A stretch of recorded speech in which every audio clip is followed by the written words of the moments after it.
1973 کے آئین کی تخلیق، تشکیل اور بقا کے لیے پاکستان کے سیاستدانوں، وکلاء، صحافیوں اور سول سوسائٹی نے نہ صرف قربانیاں دیں بلکہ اس میں تخریب سے روکنے کے لیے انہیں بے پناہ آزمائشوں سے گزرنا پڑا۔ کبھی آئین کی راہ میں جسٹس منیر جیسے کردار آئے جنہوں نے ہانس کیلسن کے نظریہ ضرورت سے متاثر ہو کر ایک انقلاب یا بغاوت کے لیے آئین کو تبدیل کرنے کا جواز فراہم کیا، تو کبھی جسٹس انوار الحق نے قانون ساز اسمبلی کو برخاست کرنے اور مارشل لا کے نفاذ کو جائز قرار دیا۔ جنرل ایوب، جنرل ضیاء اور جنرل مشرف کے آمرانہ اقدام کو عدلیہ تحفظ دیتی رہی اور زمانہ جمہوریت میں اسٹیبلشمنٹ کی جگہ پارلیمان کے اختیار کو نگلنے اور سیاسی حکومتوں کو غیر فعال کرنے میں اپنا کردار ادا کرتی رہی۔ ایسا نہیں کہ سیاستدانوں نے اپنا حصہ نہیں ڈالا،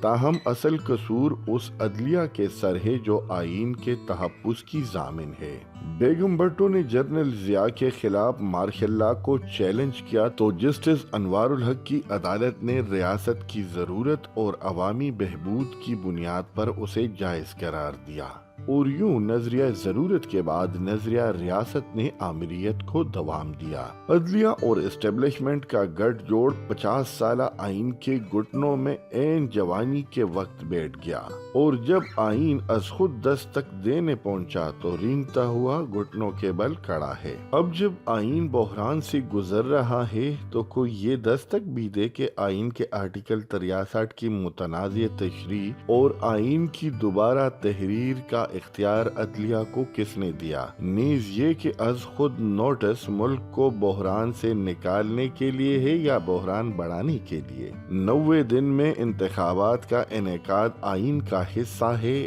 اور اس پر عمل ہونا چاہیے، تاہم اسمبلی کی تحلیل کے جواز کا درست جواب ڈھونڈنا بھی اہم ہے۔ 50 سالہ آئین بوڑھا ہو رہا ہے، جس نظام نے اسے جوان رکھنا تھا وہ نظام یرغمال ہے۔ خدا را آئینی پاکستان پر رحم کریں۔